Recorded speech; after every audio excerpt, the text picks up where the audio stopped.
Today's episode is all about live auctions.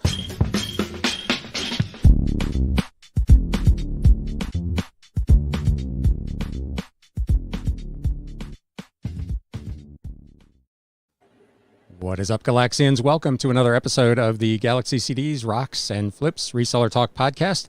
We are live today on YouTube. Hopefully there's some people in the chat that will be asking some questions. I am super excited about today's show because we're going to talk about something that I know absolutely nothing about. I am really pleased to welcome Cali Reseller Luis to the show. Hey, how you doing, Ryan? Thank you for having me on today.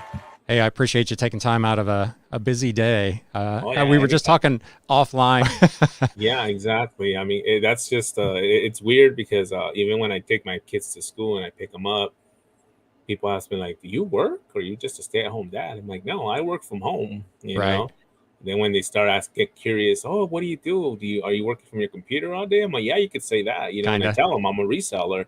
And then once they hear the word reseller, they get that blank look in their face, like, Right. okay, you know, that's not like saying that's not really a job, but Yeah. I was talking to a former manager of mine in the car business a couple of weeks ago, and I was telling him, you know, I'm reselling and this and that. He's like, oh, so you're kind of like semi-retired. And I'm like, no, I'm actually working a lot harder now than I ever did for you.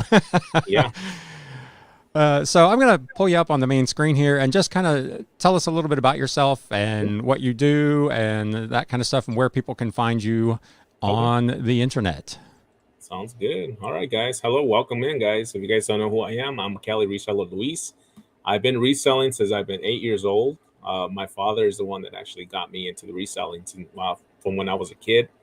So, you know, fast forward to now, I do sell online on eBay, Mercari, OfferUp.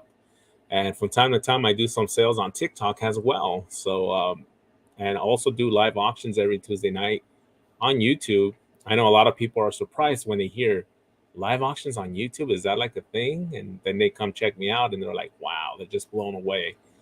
But yeah, guys, I'm a full-time reseller. I do it. I've been doing it for many years. I did it part-time a couple years back when I did have a regular 9-to-5 job. And after that, I just went in full-time. So this is what I'm doing full time. That's awesome. What were you doing? What was your quote unquote real job before you shifted into this full time? I was actually working for FCA, Fiat Chrysler Automotive. Okay. I was working at their distribution warehouse here in my city in Ontario, California. And the whole thing with the recession happened a couple years ago, and they started cutting people, you know, they started laying off people. And I was there for about 15 years, and they started cutting people. And then that day came when they told me, hey, Luis, you know, I'm sorry to have to do this, but right, we're going to have to let you go. Oh, geez. And so that was what prompted you to like focus your full attention then on reselling? Yeah, because I was doing it part-time then, but at the time when I was doing my full-time job, we were paying daycare for my two kids, and that was costing a little over $1,000. So yeah. once that happened, my wife saw it as a blessing in disguise because she said, well, you've been doing good with the reselling part-time. Why don't you just do it full-time? Like that, you could take care of the kids and take them to school and pick them up. And we're saving that, you know, $1,100 to $100 that we're paying for child daycare. So right. And it ended up working perfectly.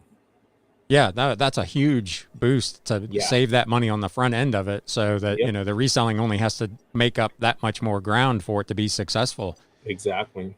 So you were doing, I assume, eBay and OfferUp and those kind of places. Where did the notion of the live auction piece come in? I actually got into the whole live auction thing. I'm going to say about 3 years ago. A buddy of mine, he's another reseller, Global Voodoo. I don't know if you've ever heard of him, but he's been like one of the pioneers of reselling on, you know, showing the journeys on YouTube and stuff. And he's a friend of mine, and he was doing live auctions. And one day he goes, hey, come check me out on YouTube. I'm going to have an auction. And at first they didn't really click.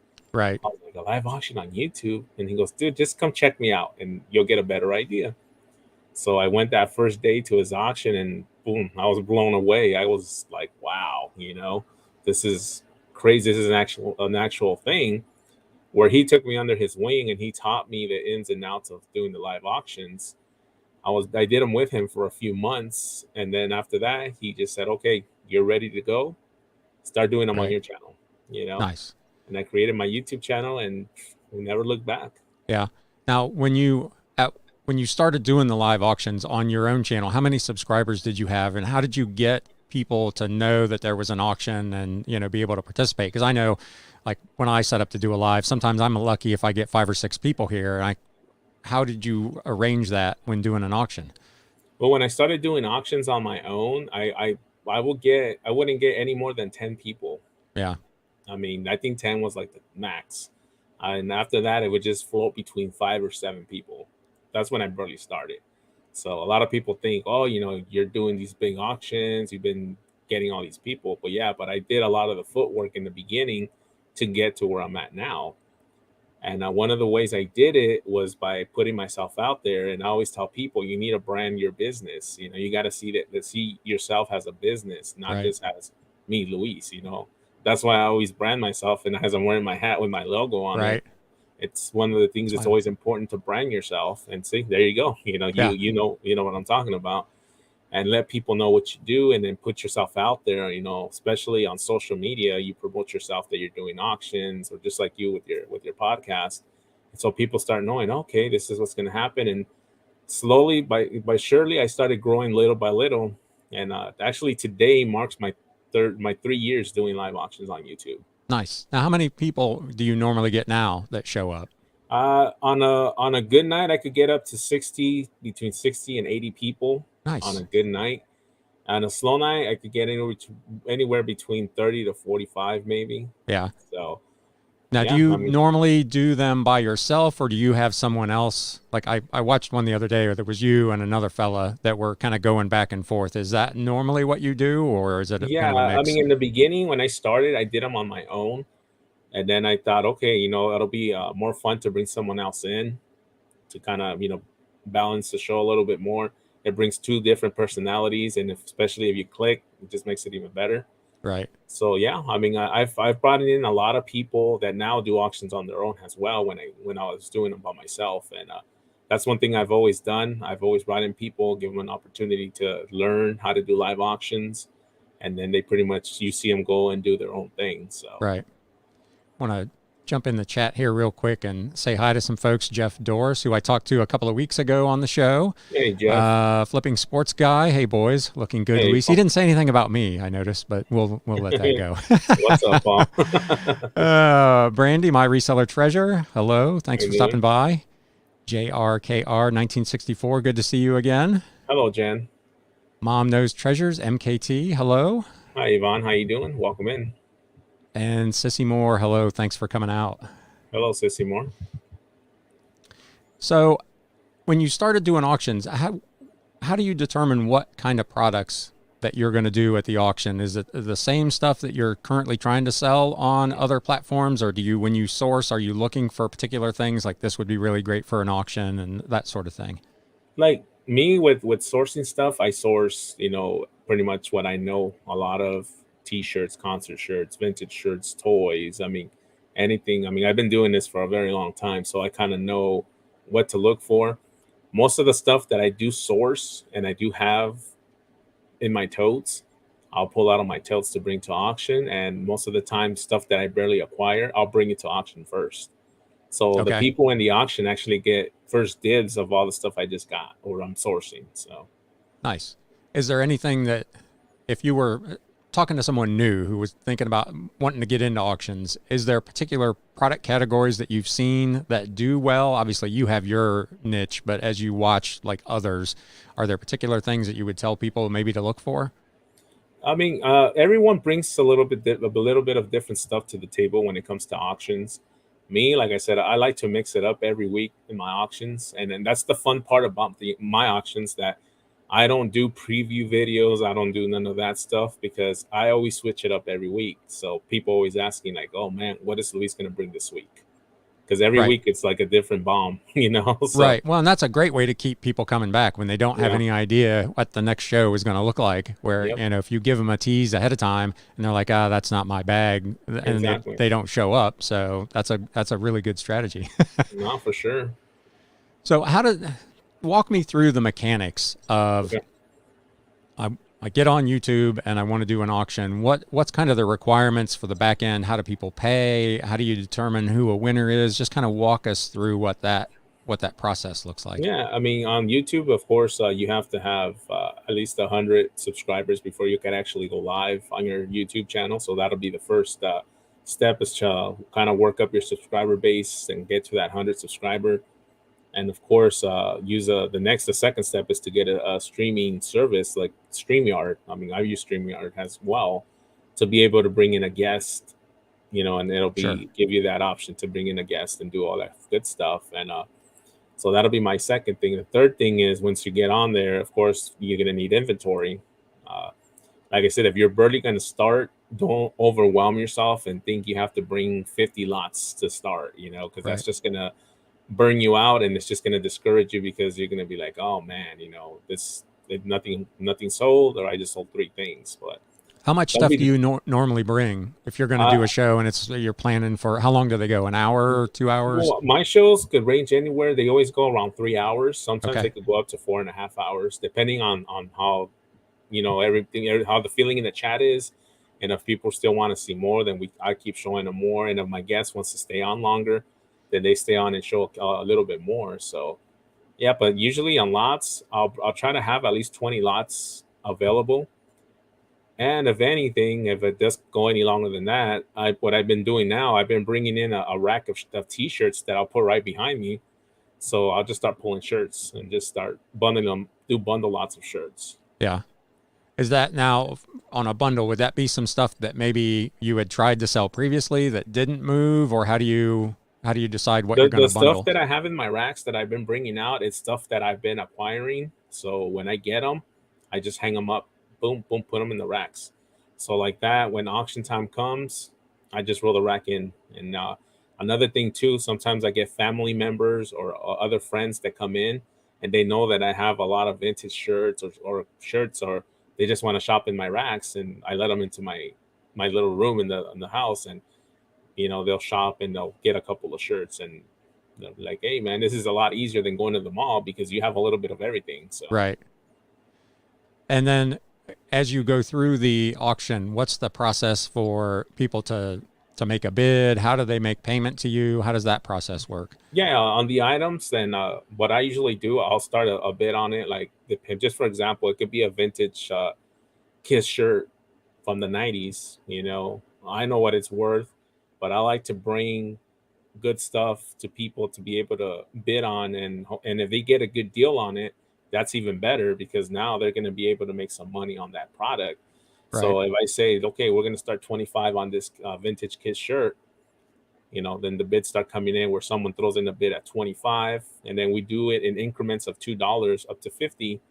And once we get to $50, the increments go up to $5. And once it gets to 100, increments go up to $10 and above. And that does for us is it helps us move the auction along more smoother and more quickly. So we could get to see who's going to continue bidding, and who's going to pretty much say, okay, I'm out, Right. and help us sell that lot, and then get ready to show the next lot. Yeah. So what do you think your mix is of resellers that are at your auctions versus like end consumers?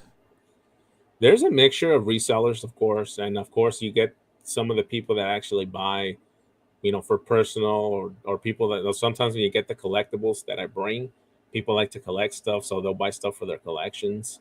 But I mean, a lot of resellers do come in, which I always welcome everybody to come into my Sure. auctions, whether it's personal or for resale. I always gave the deals to everyone across the board, and I don't treat one person different than the other one. I treat everybody the same. Right. Mhm. So when it goes to whatever, 75, $100 and the bids close and someone is the winner, Mhm. what's their next step? Yeah, well, the next step, it's either send payment through PayPal. So what I do direct payment. So has once this lot sells, and let's say I have another lot to show, then once I'm done showing my two lots, and then it's my guest's turn to show their lots, then I'll do payment checks on PayPal to make sure that the payments were received, and then I'll let them know during the chat, thank you, I'll say thank you, Jose, for your payment, and Right. they know that I received it. Yeah. Do you just do that with a link in the video description, or do you have like a QR code on the screen, or what? Yeah, How do well, you handle it? I actually have a moderator that mods my Okay. auctions. That's one thing that once you start getting a lot of people into an auction, and it's always good to have a moderator that pretty much puts all that information in the chat for you, so it doesn't distract me from doing what I'm doing, showing product and Right. talking to the people. So my mod's been great, and he helps me out a lot. Shout out to Mac, by the way. Thank you for always doing an awesome job. And yeah, it makes it a lot easier. He puts my what lot sold for how much, my PayPal email information, and he takes care of all that for me. Awesome. Now, is that a family member or a friend? Or are they doing it out of the goodness of their heart, or do you give them a little Oh no, something? no, yeah. I mean, we do take care of our mods for all their hard work, and I do compensate Mac for his work, of course. And it's always good to have a good working relationship with somebody and do the things the right way, Right. because like that, they feel like they're being appreciated for their hard work. So when it comes back to, doing another Tuesday, he's gonna be like, yeah, Luis is gonna take care of me. We're good. Let's go. Right. Is he a seller also? I'm not sure if he's a seller. I know he's a collector. He's a coin collector. So Okay. not sure if he's a seller though. Is that something that you sell at auction? Coins? I'll bring coins from time to time. I do bring a variety of stuff where I'll bring jewelry also and silver. So yeah, it's always a little bit of different stuff that comes into the auction on a weekly basis. Yeah. Is there anything you would not do at auction? Well, one thing I try not to sell. I try not to sell anything that could be offensive to anybody or it's just too graphical. Sure. And just out of respect for everyone in the chat. And if I do see that maybe there might be someone that has a minor in the, with them watching, then I try to keep it PG. If Right. someone mentions it, oh, there's a kid watching, then we kind of keep it more under PG, Sure. for the of course. But other than that, yeah, we just do it what we do. We do just have fun, and it's just a fun atmosphere because we get to sell stuff, we interact with people in the chat, and you acknowledge everyone in the chat, and I always appreciate everyone that comes in and supports me every Tuesday night. Yeah. Do you think you have people that come in and watch and just join in the chat that are not buyers, that just come to see the activity? Yeah, I invite people to come in. I always tell people, you guys could come in. You guys are not obligated to buy or bid anything. If you guys just want to come and hang out and interact with everyone in the chat, feel free to. And there's a lot of people that do come in and hang out in the chat and they just have a good time. And I mean, the chat will have their own party going on at the same Right. time as we're auctioning. So, and as we're auctioning, everyone's just having a good time, and it just it makes it a fun atmosphere to have because they don't feel pressure that, okay, I'm here at this auction and I have to bid. Right. I don't. That's not a requirement of mine. Anybody could come in and just watch and Yeah. have a good time. I think there's a lot of viewers on YouTube of the reselling market that are not resellers, are not active in it. They just find it fascinating that there are people like us making a living doing this kind of thing. And Yeah. I don't, like we said offline, I'm not sure a lot of people really understand the amount of work and the amount of effort and, Mhm. treating it like a business, not as a hobby. And, like you Exactly. said, with the marketing and all that kind of stuff. So what kind of percentage of your business overall do you think the auctions are versus your standard eBay, Mercari, whatnot? For me, like I said, I only do auctions on one night only. It's just Tuesday nights. I know there's a lot of other resellers that do auctions on a daily basis.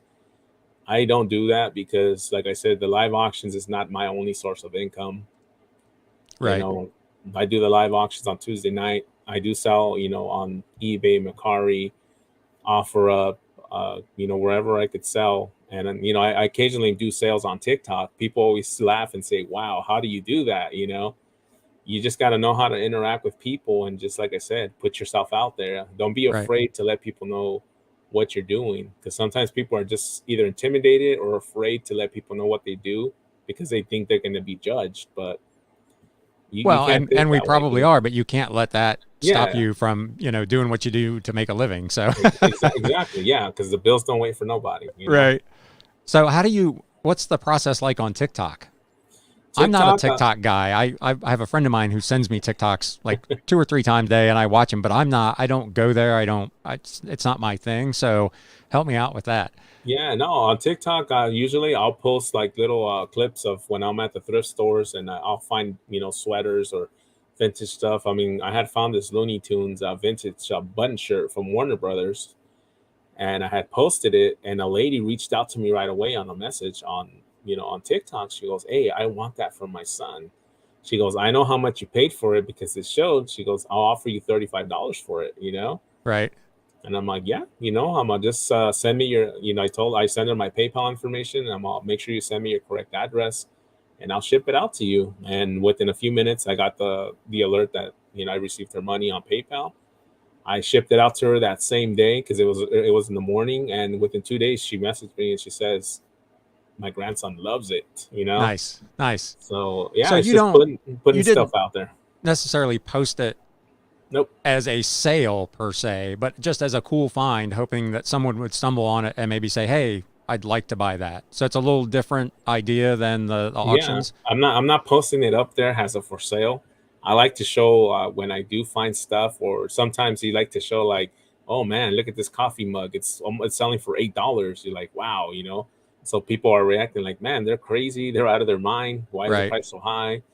So, and that, like I said, I like to also show when I do find deals. I'll like to show as well. Yeah, I like to pretty much, it's like how somebody said, when you post your stuff on TikTok, it feels like we're there with you because we feel like we're walking next to you and we're Right. looking at the same thing you're looking at. So Yeah. Do you do that essentially live on TikTok? no, I haven't went live on TikTok doing that yet, but I know someone, a couple of people did ask me if I'm willing to do a live walkthrough on my TikTok. So that's something what I'm Yeah. actually considering doing. So that is something that you could do. Yeah, I can do that. Yeah. Okay. Could you do that on YouTube or Yeah, I could go live. StreamYard with your phone or whatever? I could go live on YouTube from my phone because I'm over 1,000 subscribers. So I definitely could do that. Go live from my phone. So, but some of the Goodwill stores out in my area are starting to crack down on us filming in there Right. because they know that a lot of people are starting to bash their prices Yes. and all that. So now a lot of them are starting to like, hey, you can't record in here. If not, we're gonna have to ask you to leave. Yeah.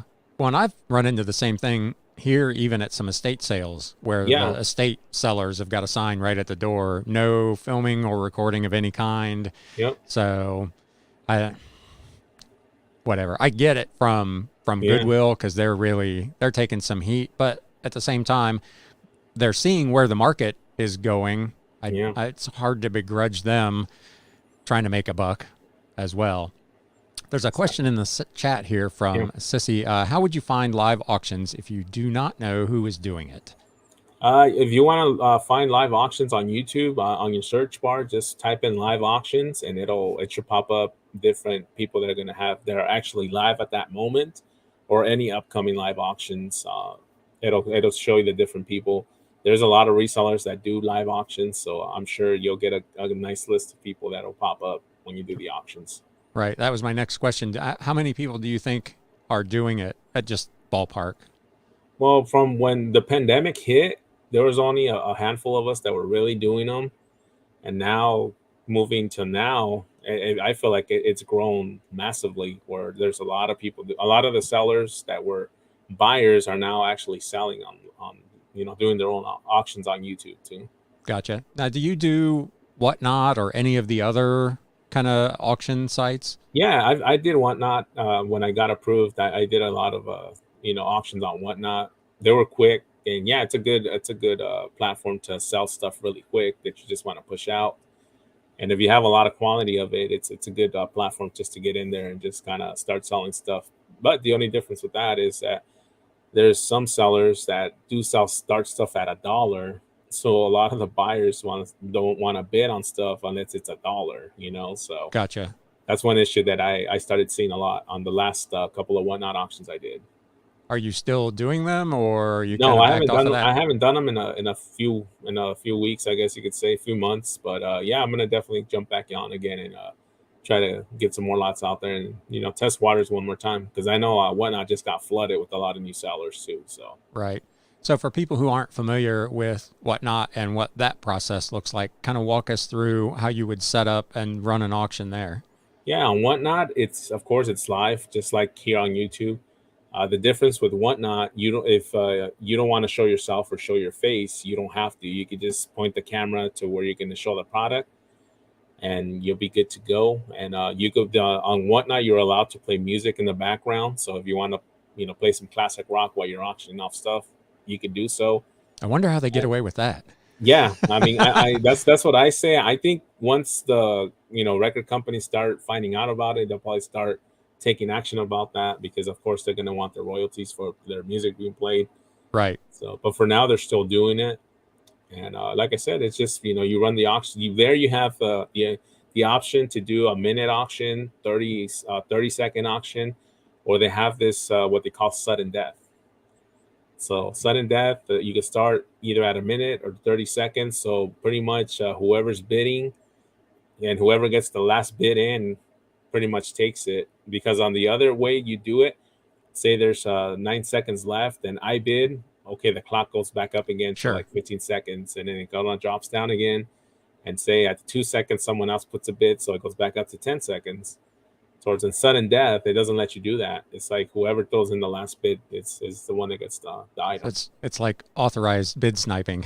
Yeah, there you go. uh, so did you find when you were there that different things did well on Whatnot versus what you did on your YouTube auctions, or is it kind of the same stuff selling everywhere? No, I mean I've done DVDs. I did VHS. I sold a lot of VHS cassettes. I know a lot of people think like, wow, a lot of VHS. I'm like, yeah, VHS tapes do sell well, especially when they're sealed. Right, Or if right. you have horror movies, the horror ones are very high demand right now. Yep. So I wonder why that is, because that's been that way for a while. Old horror movies on VHS. I well, wonder from what what the particular I've nostalgia. learned from a couple of collectors and other people that I know, they say that a lot of the horror movies are being collected because most of those horror movies were never made into DVDs. Really? Yeah, and I was not aware of that, but he says mostly the mainstream movies are the ones that did get made in DVDs, but some of the other lower budget ones that were still good were never made into DVDs. So now the collectors are starting to collect the VHS. Gotcha. So like the B horror movies and that Yep, sort of stuff. yep, Interesting. I always wondered what the fascination was. I mean, obviously, B horror movies have had kind of a cult following forever, but it was so weird to see that like VHS was particularly strong in yep. that area. Are there other VHSs that you do well with? Yeah, sealed ones are always good sellers. People always looking for the sealed ones, and people are willing to pay more money for them, depending on which ones. I mean, if you're getting like a Batman sealed one, you can make some good money. Or the Mask with Jim Carrey, I know that one sold for about 45, $50. Yeah. And yeah, they do sell. It's amazing how much old stuff like that you can find that Yep. people never opened. I mean, I've Yep. bought entire collections of stuff that a third or a quarter of it was never taken out of the wrap. People just bought the stuff and I guess collected it, Yeah. hence the collectability, but and never watched it or played it or you Yeah. see it with games and movies, and it's Yep. it's crazy to me. I would never spend the money and not use the thing, which is why I don't have any of my vintage Star Wars toys from when I was a kid that I wish I had, because that would have been a Yep. gold mine. Nah, they would. Right. Again, anybody that's in the chat, if you have questions, please feel free to throw them out there for either Luis or myself. Yeah, guys. You guys want to know anything about the live auctions? Or something you're just curious about? Let me know. So how has your eBay business been? Because I see a lot of people talking about eBay not being really great right now. Yeah, but I mean, in my opinion, eBay, we go through this every year during the summertime. It does Right. happen where you get that eBay summer wave, like they say.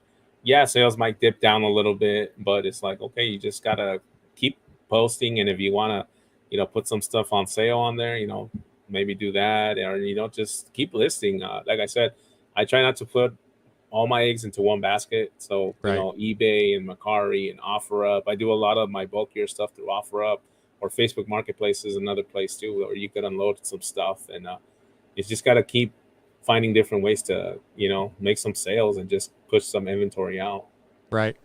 How obviously we're all kind of in the same boat, trying not to have Mm, all our eggs in one basket. But every month, at the end of the month, I look at mine, and mm, 75% of my revenue yeah, is eBay. And then I've got Etsy has been doing fairly well. Mercari for me, I've got almost 7,000 listings on Mercari, and nice. I get a couple of orders a week. It's just not, I'm not getting the traction there. What do you find that does well on Mercari? Or for me, when I joined Macari, I was pretty much one of the first ones that joined Macari when it did come out. So I kind of seen the whole platform evolve to what it is now.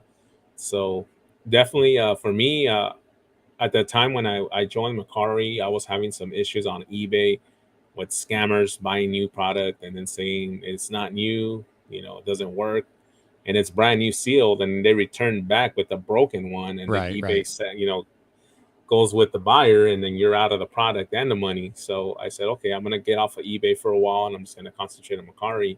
So when Macari came along, I just put all my focus into Macari and just started listing, and then just I was doing a lot of good sales on Macari at that time. So Yeah. Is it still doing well? yeah, I mean, there's some weeks where the sales might drop a little bit, but it stays consistent for me where it kind of goes up and down. But you just gotta I just keep listing, and it's funny because sometimes things that you think are not going to sell are the ones that sell first. Right. Oh, So yeah. No, it I have always that all the happens. time. I'll throw Yep. something up there. I'm like, I'm going to have this next year. And 2 days later, somebody's Yeah, already it bought it. sells. Yep. And the thing I think is super hot doesn't go anywhere. Yep. Flipping Sports Guy says it may slow a little, but it's not the end of the world. Slowdowns like so many make it out to be. Yeah, Yep. absolutely. And I Yep. I see agree. a lot of people talking about, I'm just going to leave eBay altogether. And Hmm. I just, when I look at my business, I can't, I mean, if I lost eBay, I'd be in a world of hurt because it's such a significant piece of my business, despite my best Yeah. efforts to diversify. So, are there? I know you mentioned you like the old vintage concert shirts and whatnot, but is there a Mhm. particular category that you really enjoy personally? Not so much because you find it profitable or Mm. good sellers, but just something that you really like dealing with. One of my things that I like to find a lot of are the vintage toys, especially those ones that you're not really looking for at that moment, but you come across them and you're like, holy, like, is this, and then you start looking at it, and you're like, man, it's a great find, but it's always a fun and a nice thrill to always go out there because you never know what you're gonna find. Right. So that's always been my thing. But with toys, that's always been my like favorite niche to always find toys and all that good stuff. So Do you collect yourself?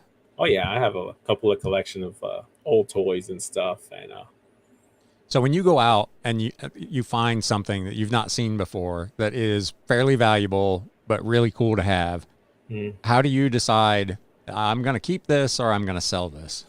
Well, when that's one thing that's hard for us as resellers because sometimes we find stuff that we like, and of course, we can't keep everything we find. So, but sometimes when you find something and you're like, man, I don't have this, but and I'm only paying $1.99 for it, and then you go home and you comp it, and you're like, oh man, if do I keep Right. it or do I list it and try to make this $125 profit on it, Yeah. So then I'm like, okay, you know what?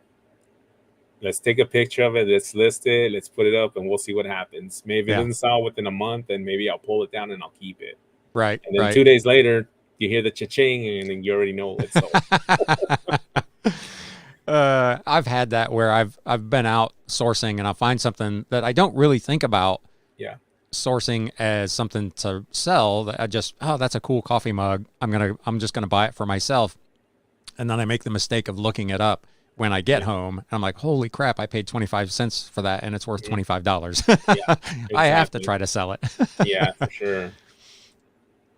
Regina says people complain about the summer slowdown Oh every yeah. year because it gets extra YouTube views, right? Yeah. Negativity does seem to sell on YouTube. Yeah. It's a lot of clickbait. Yeah. List it high and then don't feel too bad when it sells. That is the key. If you can make enough money on it, Yep. maybe you'll find another one. The search can continue. Oh yeah. Definitely. So, are there particular YouTube channels that you like to watch whether it be for auctions or just reselling in general? Do you have kind of a go-to where you like to go and watch their content? Yeah, there's a lot of channels that I watch, and there's actually a lot of channels that I watch that have nothing to do with reselling. Right. Just different niches and stuff that they have. There's like I said, besides the reselling, I also have a gumball vending machine business that I actually started for my kids Right. to show them, how, if you work hard at doing something, then you'll get the rewards for putting in your work. So I do watch a lot of those videos with other people because we have a separate channel when we document all that stuff besides my reselling channel. So that's one of the other videos that I watch. And then I like to, sometimes just go watch like, lives like Regina, she does a live with Derek with Right. Fundamentals every Wednesday. Yep. They bring in different guests all the time, and it's not necessarily like reseller talk. They pretty Right. much talk about everything, and it's like an open panel where they're discussing different topics, and the chat gets involved. So yeah, I like that kind of interaction. Where sometimes has nothing to do with reselling because you kind of take a break from the reselling. Right. So yeah, channels like that I love to watch. Yeah. I'm a YouTube junkie. I sit down, to eat lunch or whatever, and I turn YouTube on and I'm watching, the Pat McAfee show or Rich Eisen or something about one. Some people watch Netflix all Mhm. day. I'm on YouTube all day. I finally sprung for YouTube Premium so I could get rid of the ads. It's the Yeah. best $12 I spend every Oh month. yeah, definitely. I don't think I could ever go back. So, what kind of videos do you like to make? So you do the live auctions. Do you have other content on your reselling channel, or is it just strictly for that? Oh no, no, I do a variety of content on my channel. I do, of course, the live auctions. I'll do my flea market videos, yard sale videos, what sold videos. I also do how-to videos or how not to videos. I mean, I just did a video a couple weeks ago. I actually bought a figure. Uh, what's his name? Pedro from Napoleon Dynamite, the character Pedro, Okay. because I had the Napoleon Dynamite figure that I got. So I wanted to get him to kind of, pair him up. So I bought it off of somebody on Macari, and they shipped it to me in a shoebox. It was a shoebox just taped, and they just taped the label on top of the shoebox. And then when I received the box, the mailman knocked on my door, and Yeah. when I opened the door, he said, "Hey, Luis, how you doing?" He goes, "Here's your package." He had the biggest smile on his face, and I'm wondering why is he smiling. So when he handed me the box and I looked at it, I was like, "What is this?" I thought he was giving me shoes. He goes, "No, this is your package." I was like, "Oh man!" And I looked at it; it was all beat up. So I'm like, "Okay, I'm gonna put this down. Let me go grab my camera, and I'm Right. gonna Right. record this because when I shook it, you could tell they didn't use no padding or any shipping paper or anything at all." So I pulled out my camera, I recorded it, and when I opened it, and as everyone was watching the video, I was watching with them. Pretty much, they just threw the figure in there. They didn't put no bubble wrap, no Right. nothing in there. I thought it was like, wow. Was it destroyed? It got scratched on the top of the head Yeah. a little bit. It was luckily, for whatever reason, did not break. Yeah. But yeah, I did. When I left the feedback on him, I told him, "Hey man, you need to do a better job at packing this stuff." Right. And I told him, if you don't have a box, go to the post office. There's free boxes at the post office. Yeah. Yeah. I think it's maybe a little easier to understand even on Mercari maybe than Yeah, eBay because I think you get their whole focus was to get Joe Blow at home who had a garage sale and had some stuff left over that he wanted to get rid of. They were actually not that keen on having resellers on there at all, yeah, professional resellers. So those people you can almost excuse, I guess, that they don't know. You would think it'd be common sense, but I long ago gave up on yeah. anybody actually having Oh that. yeah, But the baffling thing is when you get something from someone is a reseller. Like last week, I was talking with Brandon, the media picker, and he was talking yeah. about a CD that he got from an eBay store that has 20,000 plus listings, and it was in a flimsy, thin bubble mailer with no extra protection, and of course, it was destroyed. So Yeah. it's hard to figure, as Flipping Sports Guy says, that's That's crazy that great. people Yeah, it still is. ship stuff like that. Because Yeah. if you were just a regular consumer and you got something like that, Mm, you'd be ticked. Why would you ship something like that? That's a mystery. yeah, it blows your mind sometimes. That's why I always tell people I like to ship stuff the way I like to receive them. Right. That's always been my motto. And it's funny because a lot of people always say I'm the bubble wrap king because I use so much bubble wrap. Yeah. And I've gotten messages from other people like you're dumb, you're wasting money, you're just getting into your profit margin. Why you put so much bubble wrap? But you know what? Everyone packs differently. Yeah. Everyone likes to do their packing however they do it. If I know I'm gonna use that amount of bubble wrap, to secure this item and make sure it's gonna get safely delivered from point A to point B, then so be it. That's Right. the least of my worries. That's why I have so much bubble wrap. I get bubble wrap delivery every week to my house. Yeah. Well, especially knowing how the United States Postal Service, God love Yeah. them, I think they provide great service at a really economical price, but they're not always the most careful Oh with our no. packages. My guy, he takes my IKEA bag and he just dumps it into a tub. So, I Yeah. mean, you really have to bear that in mind when you're packing stuff to ship it. Flipping Sports Guy says, isn't that how half of Amazon packages come? Big, 10x, too big with one air bubble in it. And I've Yeah. gotten stuff No. like that. You'll Nope. you'll get a little box and they'll put it in one that's 10 or 15 times the size and it's Yeah. just banging around in there, Yeah. but crazy. Exactly. So we're coming up on about 45 minutes. Is there anything else that you would like to share with people who might be watching or listening for reselling in general or auctions? Any encouragement that you could give people? Yeah, I mean, definitely. If you're planning on getting into the whole live auctions and getting started on live auctions, make sure you don't get into it with the very high expectation because I've seen a lot of people come in with the high expectations when they start the auctions. They only get 10 people and then they wonder why. It takes work. It's not like I said, I didn't get all of my supporters and everyone that comes into my auctions just overnight. I've been doing this for 3 years. So I've been putting in the footwork. I've had different guests come in and I've been building. It's just like any business. You got to just put in the work and you need to build your business up. You need to build up your brand. Treat it like a business. Don't treat it as it's just an auction. No, because if that's the mentality you have getting into something, then that's the outcome you're going to get. Right. So, but don't When get you discouraged, guys. when you do an auction on average, if you've Mhm. got 20 lots, how Yeah. many of them actually sell? There's nights where I'll sell everything for the night, and sometimes I'll actually pull out more stuff if there's more people that still want to keep seeing what else I have. There'll be some nights where I'll sell only 10 lots. It's Yeah. just it varies every week. Sometimes people are into what you have and sometimes they're not, or maybe they're just coming in tonight but they're not really planning on spending tonight. So like I Right. said, I don't encourage you know people to buy. No, you come into my auction, have a good time, and let's have a great time and laugh and joke around and just conversate with everyone. So Right. So the items that don't sell, do you recycle those for a later auction or do you just no, do, I try not to recycle stuff for another auction.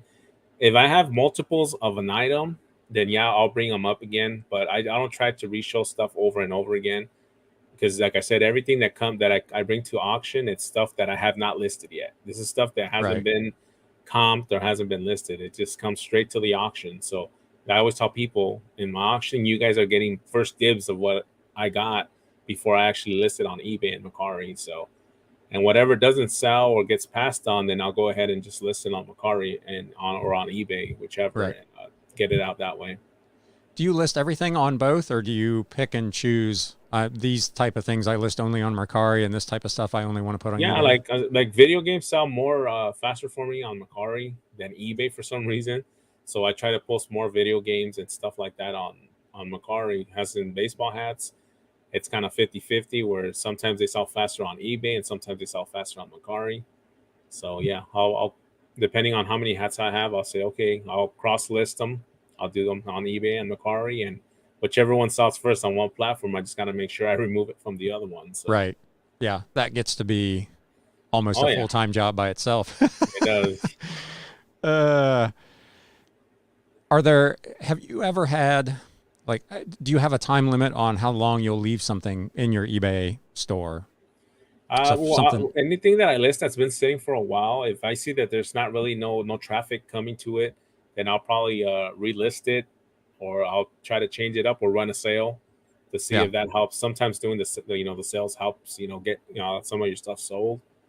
So if not, then I'll reevaluate the item. Maybe the price went down more, because it does happen sometimes when you list something and it's comping around 20-25 bucks, and you say, okay, I'll do $23, and you go back and now it's selling for $18. You're like, okay, we got to right. readjust that price Yeah, so you could try to get it out. And that's one thing that I always tell people: make sure you keep checking on your listed items, because prices do change sometimes.